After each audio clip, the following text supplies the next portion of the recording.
നമുക്കിന്നൊരു ചിക്കൻ കറി ഉണ്ടാക്കിയാലോ? അതിനായിട്ട് കുറച്ച് ജീരകം ഇട്ട് കൊടുക്കുന്നുണ്ട്. അതിലേക്ക് കറിവേപ്പില, പിന്നെ അരിഞ്ഞ് വെച്ച ഉള്ളി ഇട്ട് കൊടുക്കുന്നുണ്ട്. ആവശ്യത്തിന് ഉപ്പും മഞ്ഞൾപ്പൊടിയും കൂടി ഇട്ട് കൊടുത്ത് നല്ലോണം വഴറ്റിയെടുക്കുന്നുണ്ട്. അതിലേക്ക് ഇഞ്ചി വെളുത്തുള്ളിൻ്റെ പേസ്റ്റ് ഇട്ട് കൊടുക്കുന്നുണ്ട്.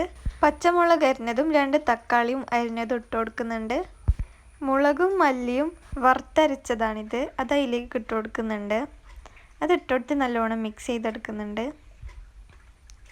അതിലേക്ക് കുറച്ച് വെള്ളം കൂടി ആഡ് ചെയ്യുക. ഞങ്ങൾ ഇത് കഴുകി വെച്ച ചിക്കനാണ്, 1 കിലോ ചിക്കനാണ് ഞങ്ങൾ ഇതിലെടുത്തിട്ടുള്ളത്. അത് നമ്മൾ നേരെ ഇതിലേക്ക് ഇട്ട് കൊടുക്കുക. ചിക്കന് 20 മിനിറ്റ് വേവാൻ വെക്കണം. മൂടി നല്ലോണം വെന്ത് വന്നിട്ടുണ്ട്. അതിലേക്ക് ചിക്കൻ മസാലപ്പൊടി ഇട്ട് കൊടുക്കുന്നുണ്ട്, പെപ്പർ പൊടിയും കൂടി ഇട്ട് കൊടുക്കുന്നുണ്ട്. അത് നല്ലോണം മിക്സാക്കിയതിന് ശേഷം തേങ്ങ വറുത്തരച്ചതാണിത്, അതും കൂടി അതിലേക്ക് ആഡ് ചെയ്ത് കൊടുത്ത് നല്ലോണം മിക്സ് ചെയ്യുക. ഇതിലേക്ക് കസൂരി മെത്തിയും കൂടി ഇട്ടാൽ നല്ല അടിപൊളി ചിക്കൻ കറി റെഡി ആയിട്ടുണ്ട്. എല്ലാവരും ട്രൈ ചെയ്ത് നോക്കുക. ബൈ.